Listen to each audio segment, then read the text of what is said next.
personnels ou des agendas de groupe. Voilà les buts de cette émission que nous avons le plaisir de vous présenter parce que nous avons un invité aujourd'hui qui va nous parler de ces débats selon son point de vue, selon sa lecture, sa sensibilité, son histoire. Les sénateurs Lutundula Apala, Christophe, bonsoir. Bonsoir, il faut ajouter aussi Penapala. Penapala, voilà. C'est le lien que j'ai avec mes ancêtres. Enchanté d'être là. Évidemment. Vous n'êtes plus à présenter, mais écoutez, chaque jour il y a de nouveaux Congolais qui arrivent. Hein, donc, permettez que je dise un tout petit peu qui vous êtes. Vous êtes sénateur de la République. Vous avez été il n'y a pas longtemps ministre des Affaires étrangères, ministère régalien des puissances. Vous l'avez géré pendant cette période difficile de la guerre. Vous êtes un parlementaire assermenté parce que plusieurs fois élu à l'Assemblée nationale. Vous êtes donc 26 ans déjà. Voilà, Palais du Peuple. Palais du Peuple. C'est la 27e année. Voilà, donc vous êtes quelqu'un dont la parole ne peut jamais, en tout cas, elle n'est pas censée être une parole légère. Elle pèse le poids de vos convictions. C'est avec vous donc que nous allons discuter parce que vous êtes aussi président d'un parti politique, l'ADP, l'Alliance pour... l'Alliance des démocrates pour le progrès. Et cette alliance qui vient sous votre conduite de publier une déclaration qui va nous servir de fil conducteur à cette émission. Vous êtes un homme qu'on ne peut pas aborder seul, donc j'ai fait appel à des journalistes talentueux. Et d'abord, commence par les dames, Élisée Odia, journaliste talentueuse et pourquoi pas journaliste des talents. Bonsoir, Élisée Odia. Bonsoir Willy, bonsoir Christophe Lutundula. Merci. À votre droite, à ma gauche, à moi, Guy Chungu, patron de Éduc TV et avec d'autres casquettes, journaliste talentueux aussi. Bonsoir Guy Chungu. Bonsoir Willy, bonsoir à l'invité également. Et pour finir, Ambago, Eric Ambago de Top Congo. Bonsoir Willy, bonsoir Monsieur Lutundula. Bonsoir. Voilà. C'est donc ce panel que nous mettons en place pour vous, qui va nous permettre de comprendre un tout petit peu quelle est la pensée, quel est le débat autour de cette question. C'est vrai que c'était une rumeur, c'est vrai, aujourd'hui le chef de l'État lui-même a parlé 3-4 fois, il a dit sa volonté de changer peut-être la Constitution ou de la réviser. En tout cas, le fondement constitutionnel de notre pays est remis en cause par cette décision du président. L'ADP, votre parti, a publié un communiqué, et dans ce communiqué, vous ne dites pas vraiment votre position claire, mais vous saluez l'initiative du président d'évaluer la Constitution. Les mots sont clairs et les nuances sont à préciser. Alors, nous commençons directement avec cette question. Quelle est la position que votre parti a mise en place aujourd'hui? Vous avez fait une déclaration. C'était quoi cette position-là du parti? Je crois que notre position est très claire. Il est essentiel pour comprendre notre position de faire un rappel. Ça fait pratiquement plus de 3 ans. Ça veut dire que avant que je n'ai le privilège d'entrer au gouvernement par suite de ma nomination par le chef de l'État, comme vous l'avez rappelé, aux affaires étrangères.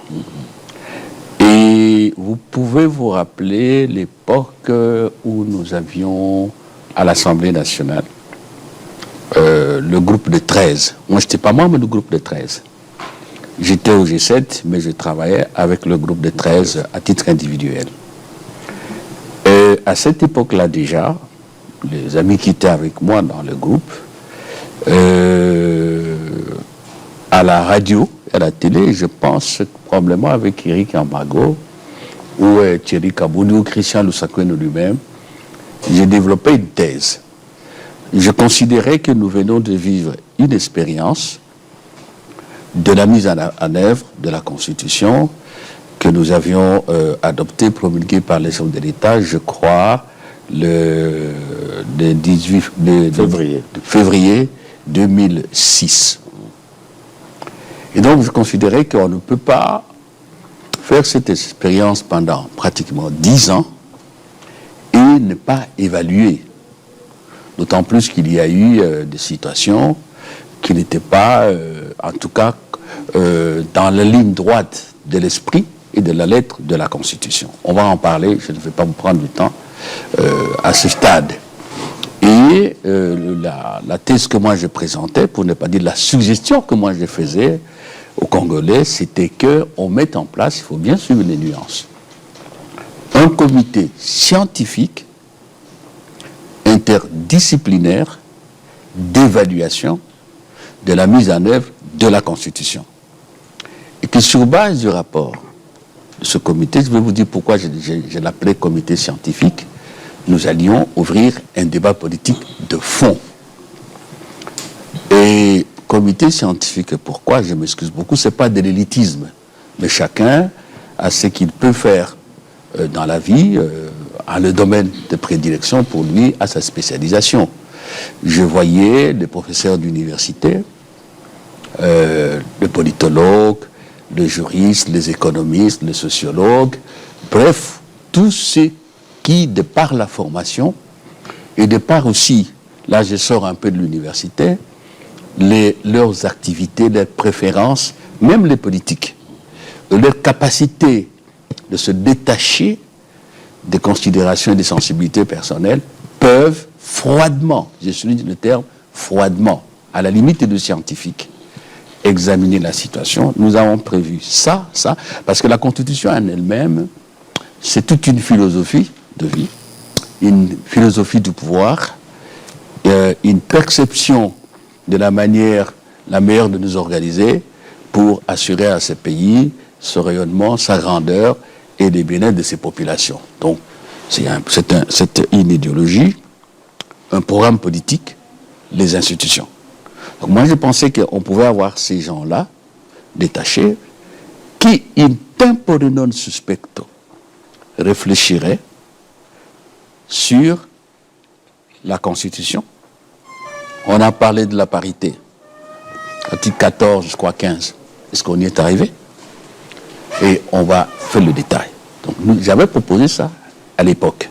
J'ai même discuté avec des amis et des personnes d'un niveau très élevé en termes de responsabilité. Et voilà que on se retrouve à Paris avec le président. On venait de l'Allemagne fédérale. Après Paris, on est passé à Bruxelles parce que le président parlait pratiquement 5 fois. Et à Heysel, dans une grande salle à Heysel, donc du côté où se trouve le grand stade, du côté de l'Atomium, le président lance. Il déplore d'abord, parce que bon, vous voyez dans la salle, les gens disaient, nous sommes au mois de mai, il n'y a pas de gouvernement. Il déplore le fait que ça a pris du temps, il a expliqué, il a lancé une réflexion, il dit non, je vais quand même mettre en place une équipe pour réfléchir sur la possibilité d'avoir une constitution mieux adaptée, et répondant mieux à nos préoccupations, et moi j'ajoute à tout le moins du moment. Alors dans la salle, il y a eu des murmures. Le président réagit immédiatement. On ne dit pas ça depuis lors. Il a dit oui, je comprends. Ce n'est pas ce à quoi vous pensez. C'est un petit détail, mais qui est très important. Un canal de suspicion. Oui, il a dit dans la salle. Malheureusement, vous, les hommes et les femmes des médias, personne n'a jamais fait état de ça. Et c'est très important pour comprendre la suite. Alors moi, de là où j'étais, j'ai dit, mais en fait, oui, mais ça va, c'est très bien. Et puis, par la suite, le président a parlé. Donc, nous, ADP, nous nous retrouvons dans ce que nous avons toujours dit. Et d'ailleurs, à l'époque du groupe de 13, je n'aime pas engager quelqu'un dans une opinion que j'aimais. Il y a eu d'autres qui ont pris des initiatives jusqu'au niveau de l'Assemblée. On en a parlé, vous voyez. Donc, ce serait une contradiction par rapport à nous-mêmes. Donc, si je comprends bien, le président vous a rejoint un peu. Je ne veux pas dire ça. Je ne veux pas dire ça. Il a agi selon ce que vous aviez déjà un peu pensé aussi. En tout cas, nous avons été satisfaits et nous nous retrouvons pleinement sur ce que le président dit, parce que le fond est là et nous allons en parler. Toute société humaine évolue sous l'impulsion des dynamiques sociales, économiques et politiques. Lorsqu'on ne suit pas ces dynamiques-là, on se déconnecte et on finit par s'étioler comme une fleur. sous l'effet du soleil. Et donc, nous devons avoir la capacité d'évoluer. Une constitution doit être forte, efficace et quelque part rigide, mais elle doit être comme le réseau qui plique et ne rompt point. C'est pour cela que dans toutes les constitutions, il y a les mécanismes, par exemple, de révision. C'est pour cela qu'à un moment ou à un autre, on arrive à remettre certaines choses sur la table pour évoluer. Voilà, voilà donc la motivation. Et pour revenir sur parce que vous êtes taquin, hein? Non. Donc notre position est claire, comme de l'eau claire, dans un verre clair, inodore, incolore et insipide. Celui qui s'intéresse à cette eau-là, qui a soif, il boit. Nous disons, il faut évaluer. Nous disons, par une structure, et je le souhaite, et c'est ce qui est mis dans notre communiqué, composé d'hommes et de femmes, qui sont compétents, qui ont la capacité d'élévation d'esprit, qui sont lucides, qui sont détachés, et qui vont nous dire, voici la photo de la manière dont vous avez appliqué votre constitution, et voici le problème. Il reste à savoir quelle est la conclusion. Est-ce la révision? Est-ce les changements? Vous en faites c'est pas, vous ouvert. avez le temps. Nous allons examiner ces points. Vous avez, comme tout bon juriste, mis tout ça devant nous. Mais nous allons décortiquer chaque point parce que vous avez des choses importantes. Vous pensez à un comité scientifique. Mais nous allons examiner tout cela. Guy Chungu, votre première question. Merci beaucoup, Willy. Monsieur Lutundoula, dans votre parcours, il s'est dégagé un constat, en tout cas un constat qui me permet de paraphraser, même si que certains disent, vous êtes toujours et très souvent du bon côté de l'histoire. Cette fois-ci, on a comme l'impression de vous voir nager un tout petit peu à contre-courant, en soutenant ce que beaucoup considèrent comme une pilule amère, c'est-à-dire soit la révision, soit les changements, on en parlera ici. Alors ma question est directe. Quelles sont les motivations, soit les motivations, vos motivations au sein de votre parti politique pour soutenir cette révision, ce changement de la Constitution? Je demande le temps, je vais répondre à tout ça. Je dois dire d'abord que nous, à l'ADP, si vous l'autorisez personnellement, nous ne sommes pas pressés. Je crois que ce soit. L'opportunisme, on ne connaît pas l'opportunisme. Nous ne sommes pas des opportunistes, parce que je viens de vous dire, après les explications que je vous ai données, vous avez déjà une partie de la réponse à votre question.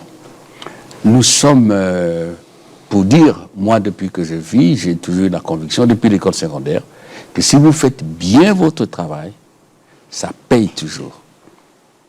La preuve, vous m'avez connu à la conférence nationale des Congolais, c'est là que j'ai émergé. J'étais ce que j'ai été, mais je ne suis ministre que 32 ans.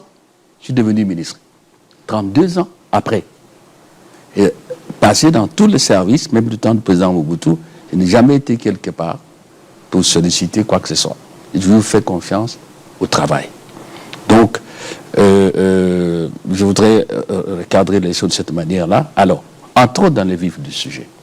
J'ai essayé d'épingler ici certains problèmes que la mise en œuvre de la Constitution a posés. D'abord, notre modèle de décentralisation.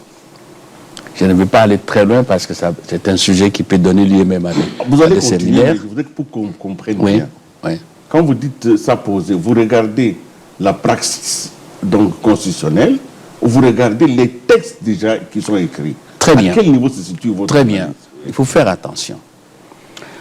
Dans une législation, qu'elle soit constitutionnelle, ou une législation ordinaire, ou une réglementation, il y a deux fondamentaux, deux piliers sur lesquels repose la pertinence et l'efficacité de la législation. D'abord, l'écriture. L'écriture doit être saine, c'est-à-dire que l'écriture doit être telle que aucune disposition ne soit permissive de dérapage ou de fraude, ou même de faute. L'écriture doit être limpide. Donc, on va voir par la suite qu'est-ce qui se passe avec l'écriture. De l'autre côté, ce que vous appelez la praxie, qu'on peut traduire pour nous, vous comprendrez ce que je dis par nous, la culture politique, la relation que chacun de nous a avec le pouvoir. Et c'est un problème qui se pose plus particulièrement en Afrique francophone. En Afrique francophone. Et je dirais même mieux, notre rapport avec le modèle institutionnel d'inspiration occidentale. Si vous voyez, permettez, je ne fais pas un exposé académique, à l'heure actuelle, ou depuis longtemps, les pays qui ont connu le plus de coups d'État, ce sont les pays francophones. Le retour de coups d'État, c'est dans les pays francophones. Le modèle d'inspiration occidentale est à longueur de journée mis en cause par les francophones.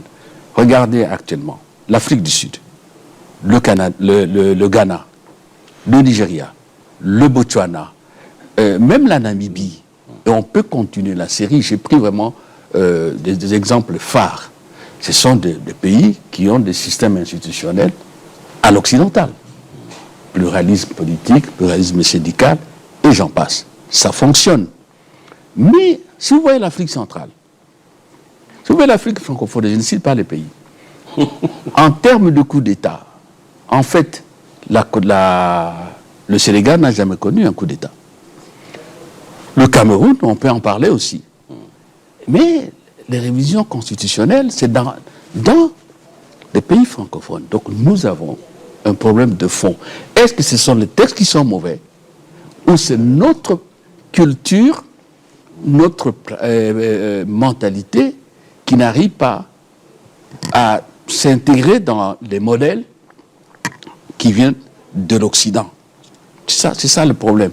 Et là, effectivement, quelle qu'ait été la qualité de l'écriture juridique, ça ne peut pas prospérer si ça ne rencontre pas de l'autre côté une culture qui s'intègre dans l'écriture.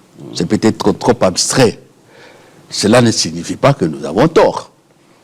Là où le problème se pose, et j'en parle souvent avec des amis, surtout ceux qui sont dans le domaine scientifique de la recherche, je dis, mais on attend, ça fait 60 ans, donner un modèle institutionnel, un système ou des systèmes politiques, des modèles économiques et sociaux qui nous permettent d'obtenir la stabilité, le progrès social et le rayonnement, comme tous les pays qui avancent.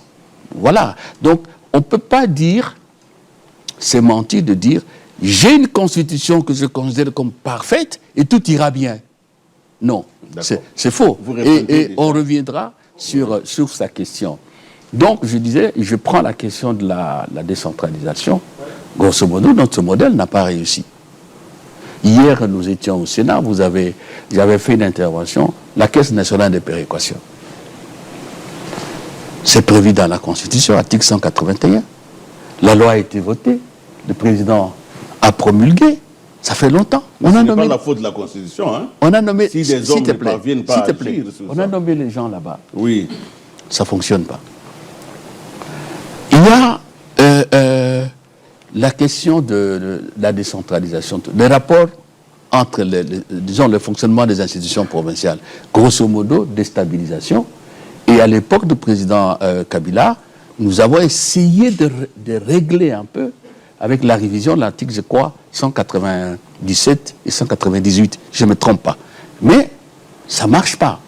Dès que le président Tshisekedi est arrivé, il a été malheureux, il a déploré la corruption au niveau de l'élection des sénateurs et de gouverneurs. C'est une panne qui est très très importante.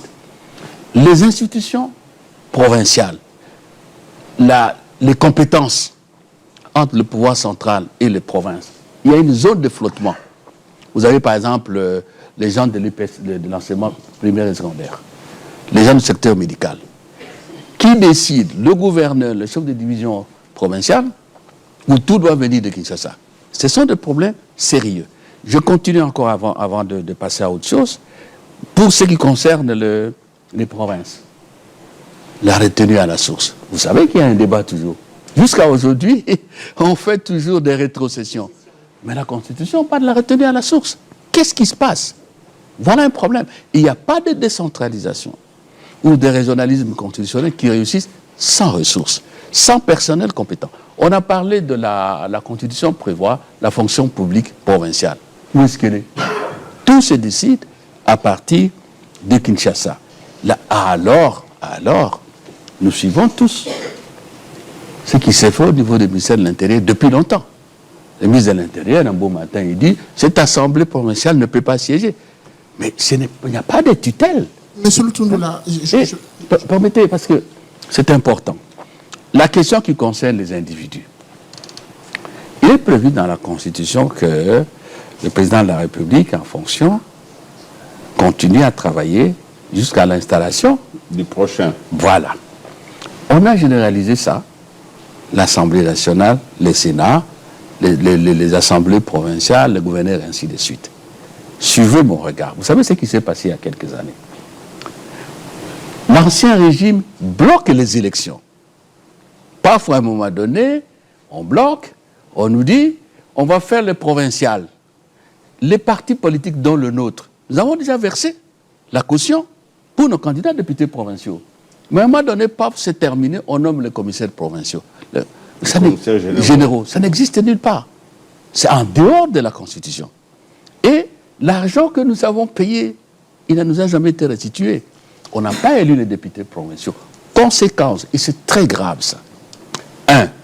Le président de l'époque a prolongé son mandat. 2. Au Parlement, une chambre élue, l'Assemblée nationale, une autre non élue, le Sénat, et 5 ans. Dans les provinces, les députés provinciaux non élus, qui ont continué 5 ans. Les gouverneurs, on les a balayés.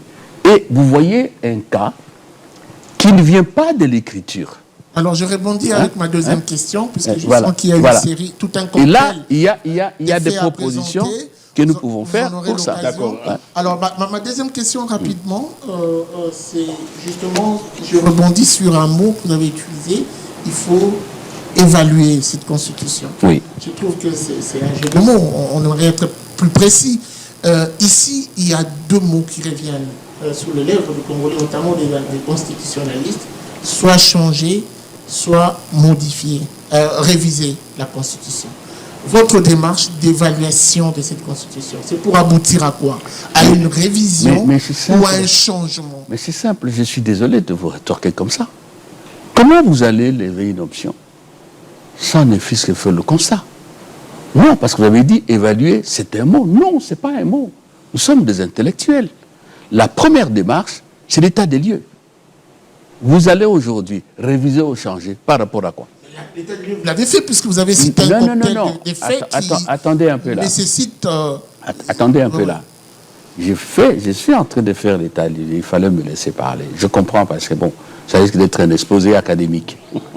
Non, il faut qu'on sache, et ça répondra aux préoccupations de Congolais, qu'on sache où est-ce que ça n'a pas marché. Si vous ne le faites pas, vous êtes en train de faire du théâtre. Mais quelles sont les certitudes? J'en viens. Oui. Et il faut... Nous, on a parlé, et le président est allé dans ce sens-là, nous nous en réjouissons. Il a parlé de l'interdisciplinarité. Il faut aussi que ceux qui connaissent... Moi, je ne suis pas médecin. Vous m'amenez dans une salle d'opération ou dans un laboratoire, je fais de n'importe quoi. Que ceux... Vous, dans votre domaine, tout ça, tout le monde dit, oui, on peut corriger de cette manière-là. Et comme l'a dit Willy, les débats dans une démocratie, il faut toujours l'avoir sur tout le problème des sociétés. Alors, vous voulez que je vous dise, pour nous, la DP, changement ou révision, moi, c'est clair, parce que nous n'avons aucun complexe, on n'a aucun problème. Si la paire, c'est d'ailleurs si la paire, au regard des faits que vous avez, ça c'est la facilité. Oui. Ça, c'est la facilité. Je ne donne pas de leçons, mais à notre niveau, on ne fait pas comme ça. Ça ne peut être qu'une conclusion. Si la paire, à l'issue de la réflexion à laquelle le président appelle, qu'il faut un changement, pourquoi pas? Et là, c'est là que nous devons ouvrir maintenant un débat politique. Là, ce n'est plus un débat intellectuel pur. Je m'excuse d'abuser du terme scientifique. Mais on dit, ah, on souffre d'un cancer, on souffre d'une malaria, on fait quoi? Ces débats-là, c'est dommage que pour le moment, on s'est déchaîné. C'est la passion et c'est de bonnes guerres. Mais nous aurions pu être plus froids, et j'appelle, et dans notre communiqué, nous avons appelé le Congolais à ça. Et c'est comme ça qu'on rate des rendez-vous historiques. C'est un pays des rendez-vous historiques. La parole. Vous comprenez? Okay. Donc, pour nous, ça ne nous gêne pas si, au vu de nos analyses et de ce que la structure va mettre en place... Ça soit une révision ou un changement. Oui, ok. Voilà. La parole va tourner, Élisée Odia. Christophe Lutundula, on est à l'époque de Laurent Désiré Kabila. Est-ce que vous vous rappelez du décret 007? Tout à fait. Vous en êtes l'auteur. Je suis parmi les rédacteurs avec Maître Koudou. Donc c'est vous qui avez donné à Laurent Désiré Kabila ce plein pouvoir de diriger par décret. Je crois que là, c'est un peu la manière dont nous discutons. Non, permettez. Et qu'elle finisse d'abord sa question. Allez-y. Donc c'est vous qui avez donné à Laurent Désiré Kabila à l'époque le pouvoir de diriger par décret. Ce libellé-là, il le faut par rapport à l'histoire et par rapport à la vérité. Et vous comptez récidiver? Est-ce que vous n'avez pas mis la puce à l'oreille au président de la République, parce que vous n'allez pas, en tout cas pour la plupart de ceux qui nous suivent, le président de la République part de l'Allemagne fédérale, il arrive en Belgique et du coup il parle de la révision. Est-ce que vous y êtes pour quelque chose dans cette idée du président? Attendez, Élisée. Cette façon de poser la question, ça biaise tous les débats de fond. Et c'est ça le drame de nos débats. Précision pour Laurent Désiré Kabila. Laurent Désiré Kabila arrive, il prend le pouvoir. OK? La Constitution est suspendue, pour ne pas dire, est mise de côté. C'est notre président de la République. Il devait prêter serment sur quelle base? Et c'est là où vous intervenez. S'il vous plaît. Moi, j'étais à la maison calmement et j'étais associé. Maître Koudou est encore vivant. J'ai vu ce qui a été fait. J'ai lu la proclamation de l'AFDEL. Deux faits évidents. Ils sont au pouvoir. Deuxième évidence, un pouvoir informel. Non. Troisième évidence, le président Laurent Désiré, la déclaration lisée, avait déjà annoncé la mise en place d'une commission constitutionnelle qui sera mise en place, dirigée par le pauvre Kachamoura, je crois, que son âme repose en paix. Est-ce qu'on devait laisser le pouvoir dans l'informel? Il fallait, à tout le moins, encadrer. Et lisez le décret. Lisez le décret. C'est bien dit qu'on attend la commission constitutionnelle. Donc, on avait le choix, le vide total, alors ça va dans tous les sens, ou encadrer, tant soit peu, pour permettre la prestation de serment qui devait se faire la veille. Et lisez là encore, tout ce qui est droit de l'homme, je n'ai plus le libellé en tête, se reconduit. Et donc, le caractère transitoire était déjà indiqué. Alors, comme nous, on prend les choses à la superficie et avec beaucoup de passion, on ne s'était pas aperçu. Imaginez que le pouvoir qui venait d'arriver allait s'asseoir dans un vide juridique total. Nous sommes en 2011, c'est encore Christophe Lutundula. Attendez un peu là. On va y aller, sinon on ne terminera pas. Parce que vous posez des questions, je vous en prie. Des réponses, et elles sont pertinentes. Vous dites le président, je n'ai pas inspiré, mais moi je vous ai dit dans quelles conditions, vous et moi et nous tous, nous avons appris la question de la Constitution. Je vais enchaîner, peut-être que vous allez comprendre. Après, nous sommes en 2011. Lutundula a la manœuvre pour changer l'article, l'alinéa 1 ou l'article 71, pour passer de 2 à 1 tour. C'est encore Lutundula. Là encore, je serai méchant. Je suis désolé de constater que, malgré ce que nous sommes, nous tous, je n'aime pas donner le nom. On revient encore sur ça. Madame Élisée, d'abord, la proposition de loi, donc c'était un projet, si je ne m'abuse, de loi de révision. Ce n'est pas venu de moi. 2, j'ai présenté à l'opinion publique, je prends Eric Ambango, témoin, parce qu'il a fait une émission avec moi, des documents authentique du travail que nous avons fait avec Minaku, avec André Diongo Atundu. À un moment donné, Maître Kalachibangu était là, mais il est parti. C'est que nous pouvons appeler pas même l'avant-projet. Ce que nous avons fait, nulle part, il existe cette histoire de 1 à 2 tours. Il est là, je lui ai montré le document. Je crois même vous aussi. J'ai mis sur Internet, ça fait plus de 3 ans. Et nous, ce qu'on a fait, et j'espère que nous allons avoir la hauteur d'esprit pour ne plus revenir sur ça, c'est que à l'époque, on a la Cour constitutionnelle.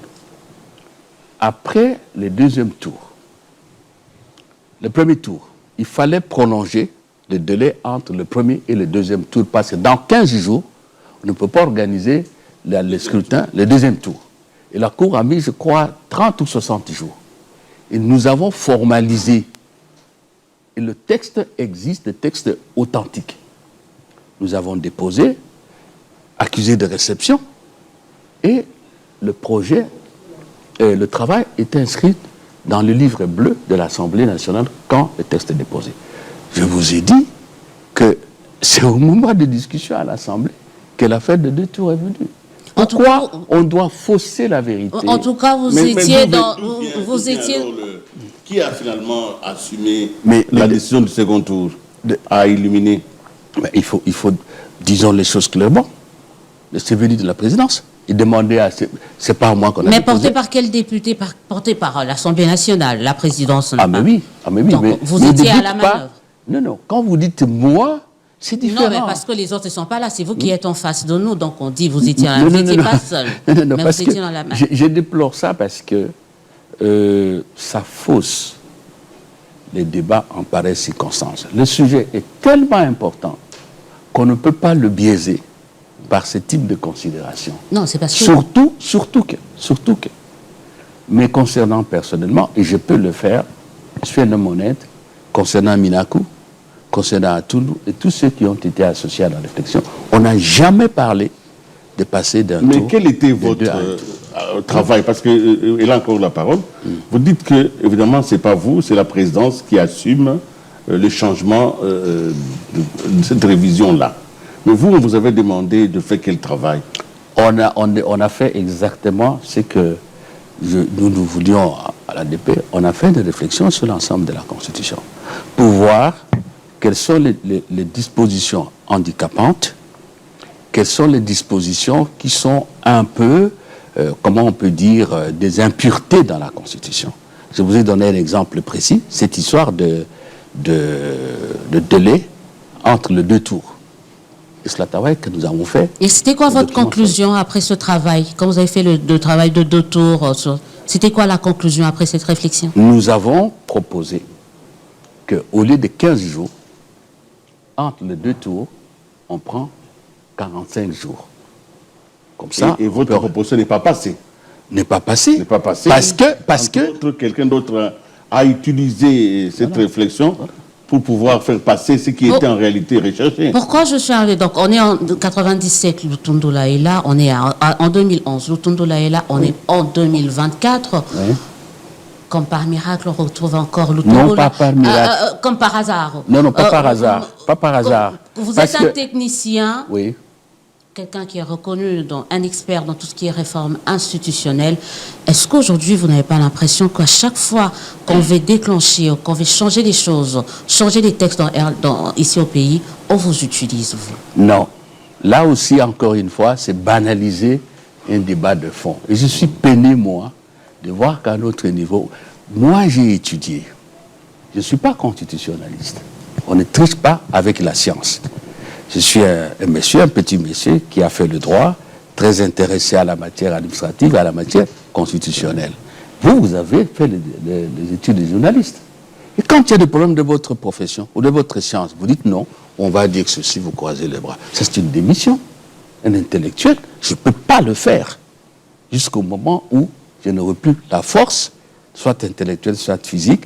Tout débat qui concerne les matières pour lesquelles j'étais formé, les matières pour lesquelles j'ai un intérêt comme intellectuel, je vais me mêler à ça. Donc vous pensez qu'on ne vous rend pas justice, en fait? Sur le plan historique, par rapport à vos responsabilités, aux initiatives, vous avez l'impression que l'histoire ne vous donne pas la vraie mesure? Vous avez l'impression? C'est pas l'histoire. Ce n'est pas la première fois, hein, c'est qu'elle vient de Oui, dire. et c'est ce que je ne comprends pas. Parce que c'est ce que nous, on ne faut... comprend pas. Pourquoi vous êtes tout le temps associé? Mais c'est ce que je vous dis, ce n'est pas associé. La révision ici, je ne suis pas associé. Mais je me retrouve dans ce qui est fait. J'ai étudié, j'ai une expérience, je veux que mon pays avance, je suis de l'Union sacrée, je soutiens le président, je dois m'impliquer. Et comme par hasard, vous aviez déjà pensé à mettre en place une commission interdisciplinaire, le président a eu la même pensée avec pratiquement la même formulation. Permettez-nous de se dire, mais est-ce que vous n'êtes pas les souffleurs des rois de notre pays? Non. Nous étions ici en train de parler en anecdote. C'est dommage, il ne faut pas qu'on perde le fil de la question de fond. Nous avons parlé d'une anecdote ici, là, la question de la souveraineté à la conférence nationale souveraine. Ceux qui ont vécu ça, ça allait faire flamber le pays. Moi, j'étais assis à côté du professeur Liao, j'ai eu des idées, je devais les présenter. Est-ce que j'aurais servi mon pays si je me suis tué? Ces jours-là, ceux qui ont vécu, vous êtes encore jeunes, ceux qui ont vécu ces jours-là, où l'Union sacrée de l'opposition et on appelait mouvance présidentielle, allaient se cogner.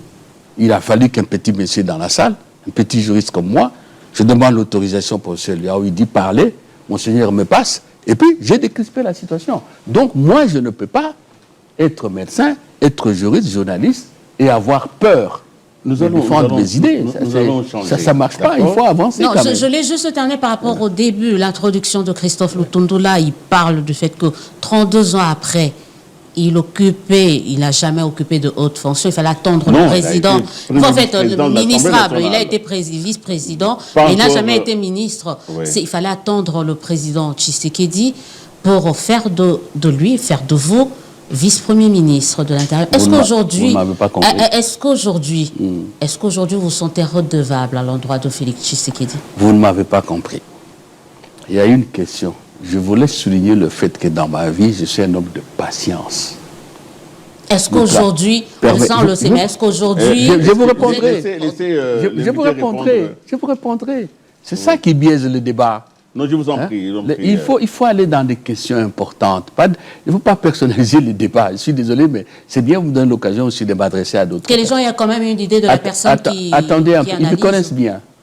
C'est pour ça que je dis que vous m'aidez à répondre à tout ce que je vois, les gens écrivent. Et je sais qu'après l'émission... Donc le débat, il n'est pas si biaisé que ça. Il est biaisé. Parce que la nation congolaise, ce n'est pas Lutundula. C'est nous tous. Et des questions comme des questions constitutionnelles, c'est la base de l'organisation de la société. On ne doit pas la ramener à la dimension des individus. C'est ce que je veux dire. Non, là, je voulais tout simplement dire que par rapport à la démarche de l'ADP, sous ma direction, il n'y a ni opportunisme, ni recherche de quoi que ce soit, parce que nous avons réfléchi sur la question depuis longtemps, parce que aussi, pour nous, c'est le travail qui paye. Je n'ai ni la précipitation, ni l'opportunisme. D'accord, nous reviendrons. Alors, redevable du président Tshisekedi, entendez-nous bien. Moi, je suis de l'Union sacrée. OK? Je vous ai dit, je soutiens le président, je l'ai soutenu aux élections. J'ai conduit le président dans des circonstances de travail politique. Discussion de la SENCO. Je n'ai pas aujourd'hui des raisons qui me motive à le quitter. Est-ce que il y a un problème? Redevable. Parlons vrai, nous sommes des intellectuels. Il m'a donné un espace de rayonnement, d'expression, un espace pour vivre mes idées là où je travaillais. Est-ce que je serais un homme sérieux de dire, alors qu'il n'y a aucune divergence de fond avec le président, de venir dire non, je ne le soutiens pas? Non, moi je ne suis pas de ces gens-là. Alors nous allons passer à Eric Ambongo, et puis on va en Bago. Hein. Tout dire en Bongo, pourquoi? Mais en Bago. Voilà, c'est en Bago, et ça c'est la dernière fois que je me trompe. Bon, avant que vous nous posiez la parole, je voudrais qu'on conclue un peu cette question des 0. Elle est essentielle. ne sentez pas que l'on vous harcèle. Non, pas du tout. En 2011, le président Kabila avait un projet, c'était celui de garantir une élection à un seul tour, parce que l'opposition se réunissant contre lui en second tour, il pouvait échouer. On a étudié donc des problèmes constitutionnels pour faire insérer un agenda politique. Aujourd'hui, les soupçons qui pèsent sur la démarche présidentielle, c'est un soupçon de, voilà, nous allons évaluer cette constitution avec toutes ses imperfections pour insérer quelque chose à l'intérieur, notamment, pourquoi pas, un troisième mandat. Ça, on le dit. C'est comme ça que nous ne pouvons pas revenir sur les mêmes erreurs. Il fallait poser la question de cette manière et vous donner une réponse. Elle vous sera posée, et je crois que Éric ne va pas échapper à cela, c'est cela sans cette question. Mais pourquoi je pose la question? Parce que nous ne pouvons pas, en tant que responsables dans les médias, de faire comme si on n'a pas une histoire. Donc ce qui a déjà été fait peut se refaire. Et ça n'a pas servi la République. Le fait d'utiliser la Constitution pour accomplir des agendas politiques. Maintenant, je donne la parole à Éric. Monsieur Lutundoula, est-ce que la Constitution du 18 février 2006, modifiée en 2011, est mauvaise? Je ne raisonne pas en termes de constitution mauvaise. Ça, c'est la surenchère politique. Je ne raisonne pas en ces termes. Mais lorsqu'on dit qu'elle n'est pas adaptée à nos réalités, ça veut dire qu'elle est mauvaise. Je n'entre pas dans ce type de débat. Je vous ai expliqué d'abord la problématique générale de modèles institutionnels inspirés de modèles occidentaux en Afrique francophone. On a parlé de cela. J'étais en train de vous ressortir les éléments que je considère qu'ils posent problème et qu'il faut le régler. J'étais en train de faire ça. Bon, heureusement, malheureusement, vous m'avez interrompu. Je remercie Élisée Odia qui, sans le savoir, m'a permis de répondre à beaucoup de gens. Et donc, la question que vous me posez, moi, je ne la pose pas en ces termes. D'autant plus que, et je l'ai dit lorsqu'il a parlé de la praxis, jamais vous n'aurez une constitution parfaite.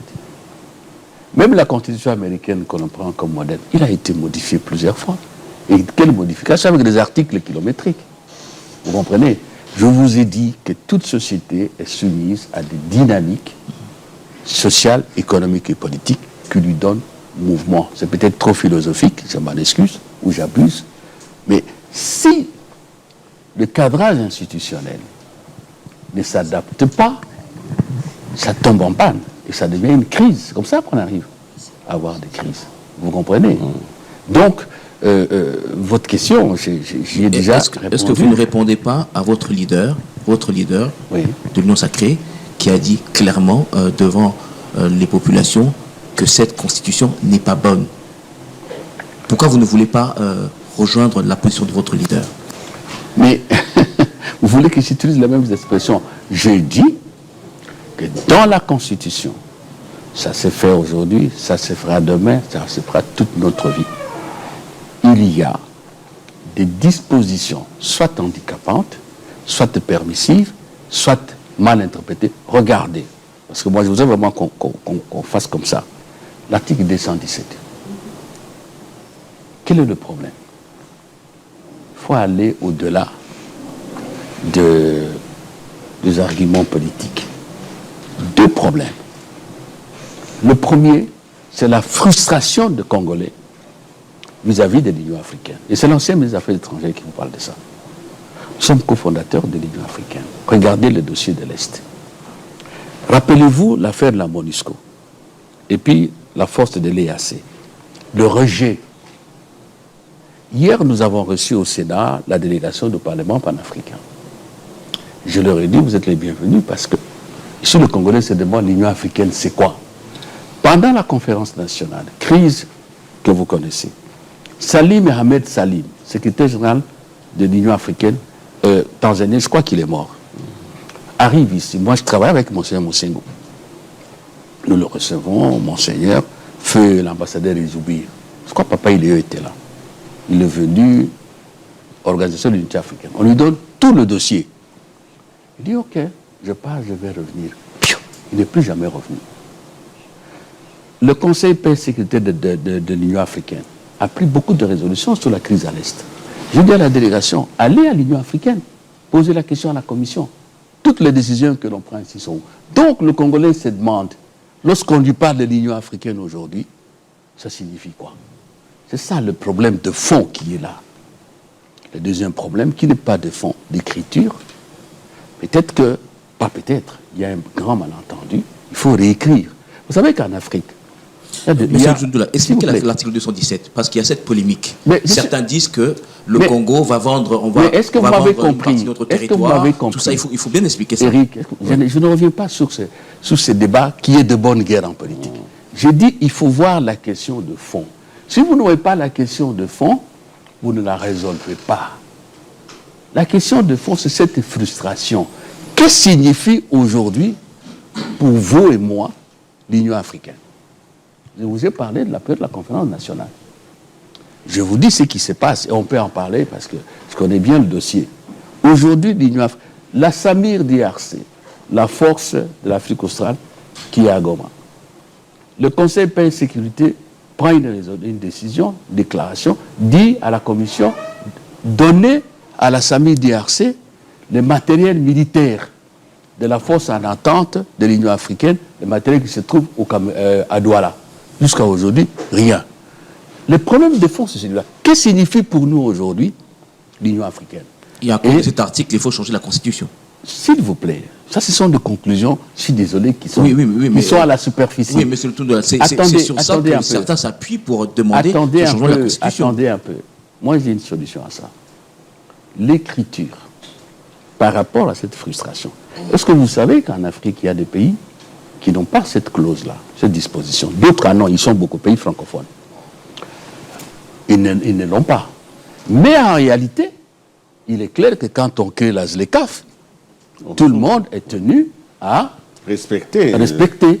En matière douanière, par exemple, si aujourd'hui nous avons harmonisé la législation douanière avec l'EAC, les pays de l'EAC, dans le cas de la SADC, même si vous n'avez pas cette clause dans votre constitution, dès lors que vous engagez, je banalise, nous deux, nous passons un contrat de bail. OK? Je ne peux plus visiter ma maison parce qu'il y a le contrat de bail.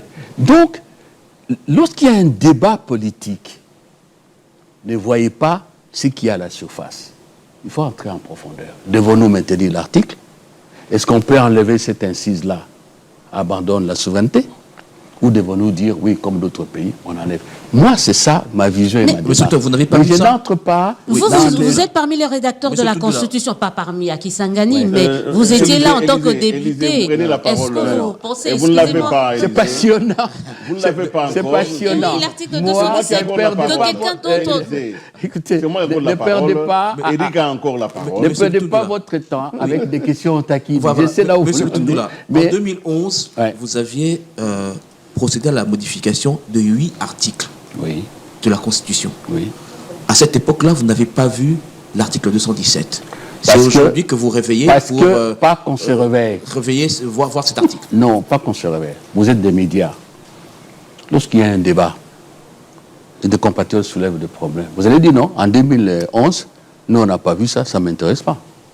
Non, le problème ne s'est pas posé à ce moment-là. Vous pouvez, est-ce que vous savez anticiper sur le débat de 2040, tout ça? Non. Donc à cette allure, on va changer la Constitution. Chaque fois qu'il y aura un pouvoir qui arrivera, on changera parce qu'il y a un article qui va poser problème. C'est pas ce que je dis. C'est pas ce que je dis. Voilà. Nous revenons, recentrons un tout petit peu. Non, c'est une question de fond. Nous allons avoir une deuxième série. Nous avons déjà épousé 3/4 du temps. Hein, et soyez sûrs qu'il y a des choses à dire. Mais je voudrais poser une petite question. Parce que, en réalité... Vous permettez, parce qu'il ne faut pas qu'on escamote la question de fond. Non, nous regardons dans les yeux, attendez. Oui. Moi, j'ai suivi tous les débats. Je n'ai pas parlé tôt, parce que j'ai estimé que, ayant pris position il y a plus de 3 ans sur la question, je dois écouter. Et étant de l'union sacrée, me réclamant de la proximité, possible. Quand vous parlez de la question de fond, vous parlez de l'intention de fond ou la question de fond? Attendez. J'ai dit, je prends la question de fond, c'est le 3e mandat. Oui, ça c'est l'intention de fond. Voilà. Non. Lorsqu'une intention est exprimée, il est dans le débat, il devient une question, si vous voulez. D'accord, je vous en prie. C'est ça le problème. Parce que je n'ai pas entendu quelqu'un, et c'est peut-être pour ça que vous entrez vous voulez entrer avec moi dans le débat trop politicien. Je n'ai pas entendu quelqu'un qui a dit que dans la Constitution, il n'y a rien à régler. Il n'y a personne. Personne n'a dit. On dit opportunité. On dit le président veut le 3e mandat. Oui. C'est ça qui vous préoccupe. Je vous donne mon point de vue. Ça n'engage que moi et mon parti. Mandat. Je n'ai pas inventé. Je vous rappelle les paroles du président lui-même. 1. À Bruxelles, je vous ai rappelé. 2. Vous êtes de Top Congo. Je m'excuse de vous dire ça parce que vous n'êtes pas venu ici comme Top Congo.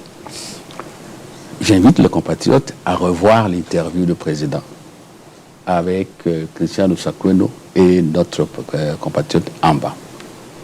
Aki Sangani, le président a dit, ça relève de qui? Du peuple. À Lubumbashi dit, qui leur avait dit que moi je ne veux pas le 3e mandat? Et ça continue.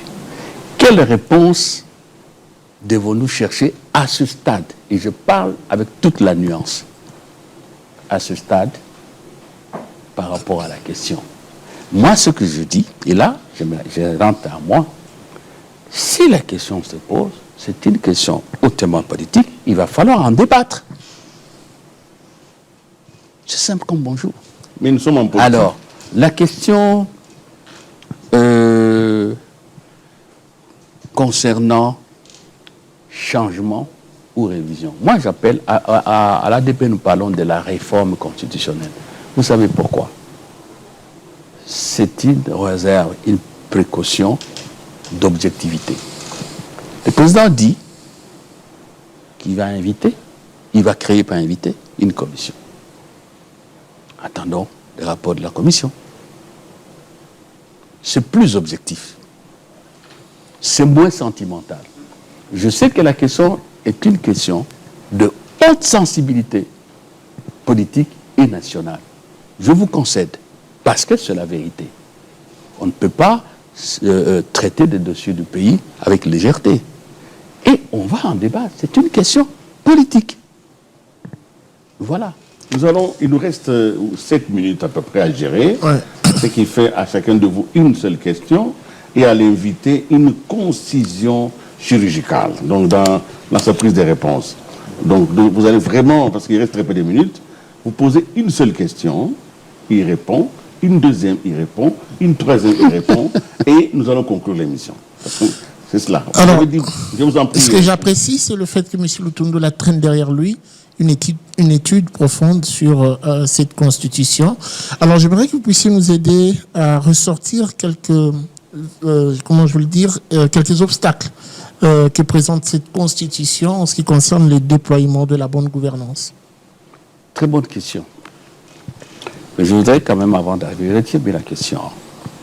Nous avons un problème sérieux qu'on ne peut pas voir parce qu'on est dans l'affaire des mandats. Nous avons un conseil économique et social composé des hommes et des femmes de qualité qui font du travail. Dites-moi, là, vous qui êtes des médias, même moi qui suis, les conclusions du conseil économique et social, on en fait quoi? Est-ce que nous savons même ce qui décide?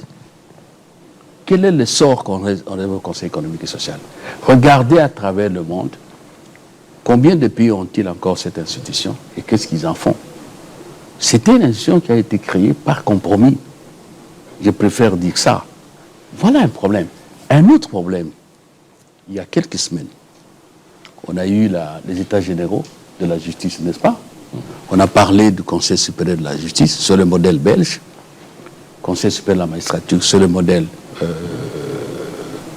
notamment français, pour revenir sur le modèle de référence. Il y a des problèmes. Est-ce que les décisions qu'ils ont prises pourraient être appliquées sans revoir la Constitution? Voilà un problème réel. Nous sommes tous d'accord que ça ne marche pas.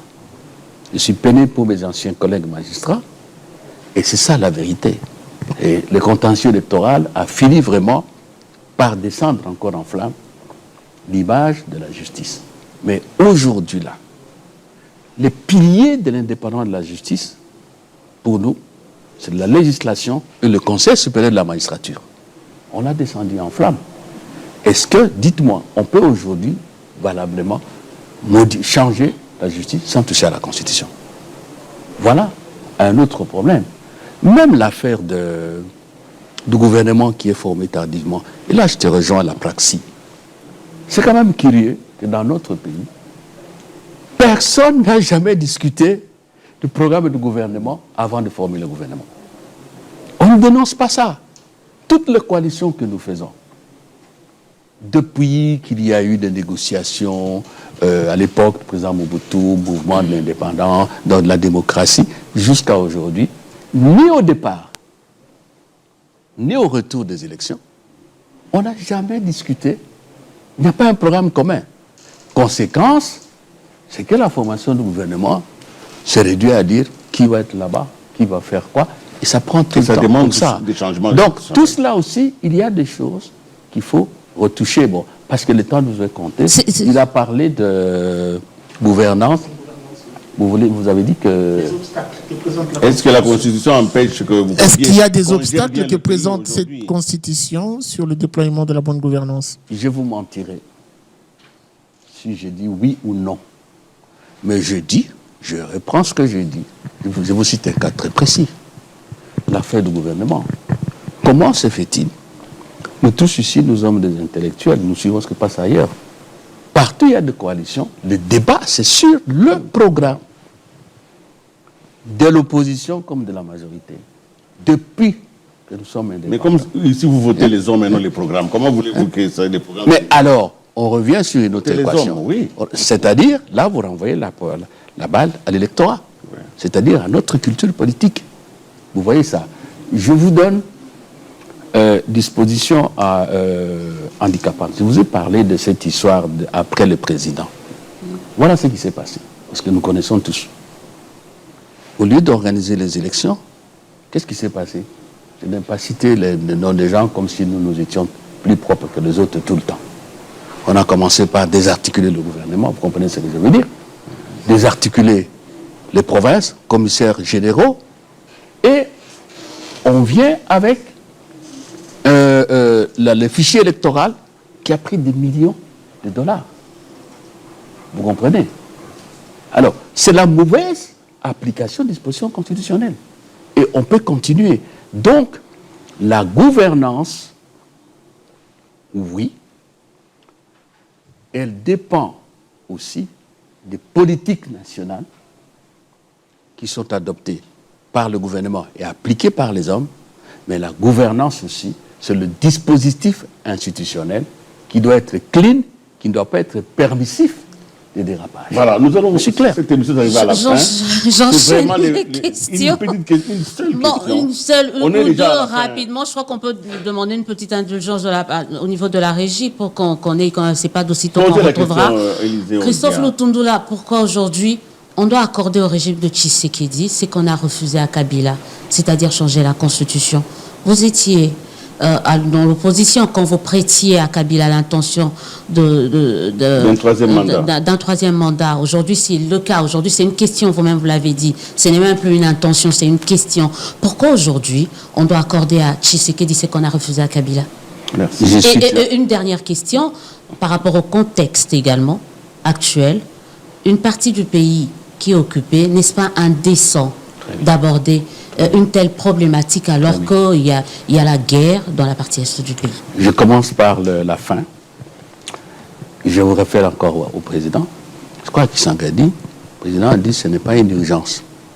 Je ne sais pas si j'invente. Le président a dit que ce n'est pas une urgence. Une urgence qui occupe tout...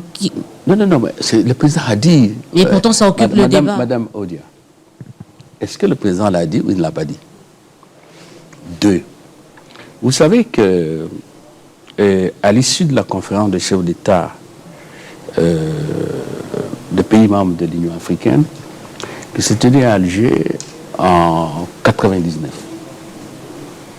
il a été dit, je crois à travers une déclaration, une résolution, que l'Union africaine rejetait toute modification de constitution à la veille des élections. Les gens ont oublié ça. Ça existe.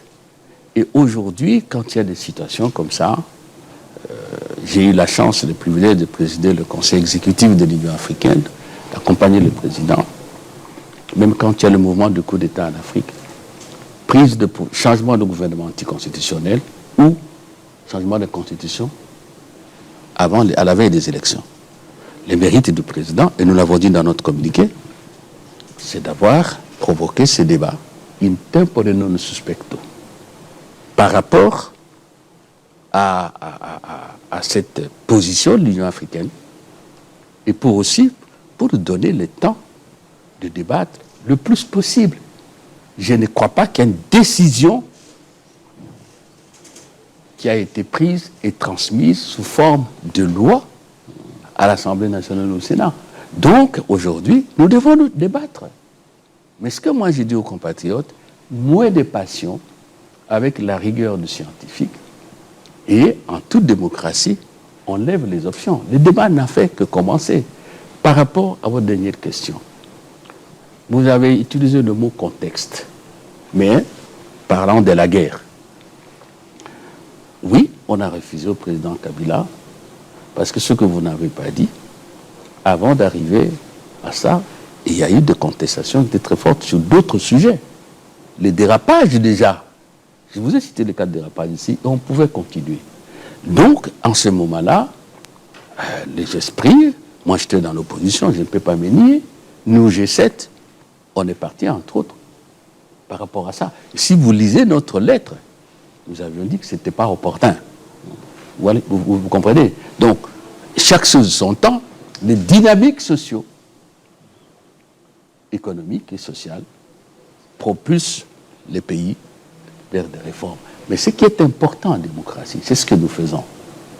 Débattre. Et je souhaite ardemment que ce débat nous donne un éclairage. L'indécence d'avoir ce débat alors que le pays, alors qu'une partie du pays est occupée, c'est indécent quand même. Une partie du pays est en guerre, alors tout le monde ferme. Les débats la aussi, ferme et on ne parle plus des questions. C'est la fin de l'émission. Alors, vraiment, c'est la fin. Monsieur Lutundoula. C'est vraiment une seule question. Ok. Doit-on envisager le déverrouillage de l'article 220 d'après vous? Je reste cohérent.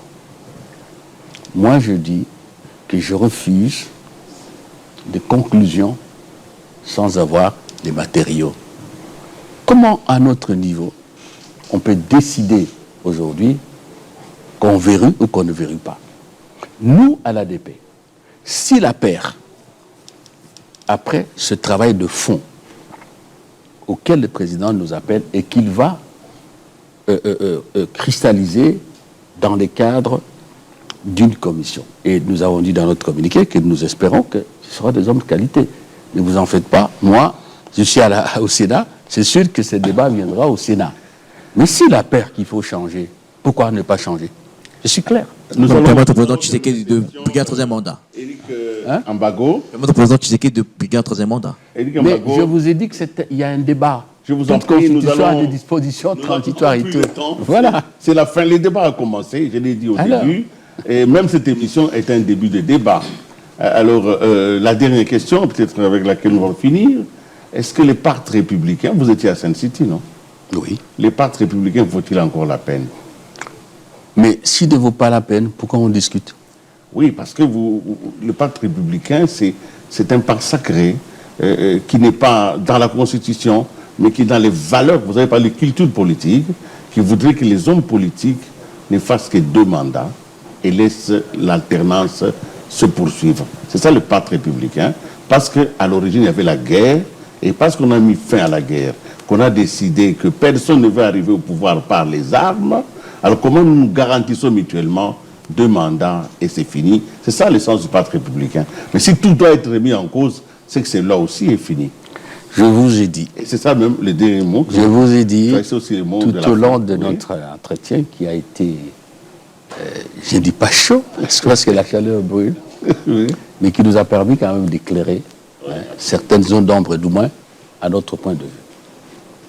N'anticipons sur rien.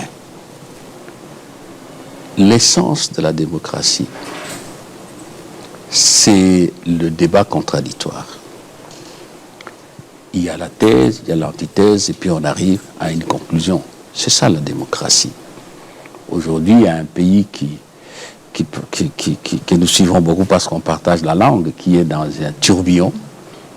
Un Premier ministre nommé après élection, peut-être qu'il va tomber aujourd'hui. C'est une dialectique démocratique. Nous ne pouvons pas dire la démocratie et avoir peur de débattre. Moi, je dis, on a tourné autour du pot à un moment donné. Le problème de fond, c'est le problème du troisième mandat. Tout le reste, ça ne nous oppose pas tellement. Mais moi, je vous ai répété les paroles du président et surtout, je vous ai dit que le moment venu, si ce problème se pose, c'est un débat politique comme le problème de changement. On va en débattre. Pourquoi on refuse de raisonner, de discuter? Merci. Voilà. Pourquoi des anticipations qui nous bloqueraient? Mais peut-être votre idée à vous, est-ce que vous êtes tenté par un troisième mandat? Est-ce que selon vous, Lutundula... L'émission est terminée. Nous sommes Mais déjà on peut avoir une petite réponse, Lutundula. Sur le plateau où j'ai conduit les débats. Merci Élisée Odia. L'émission est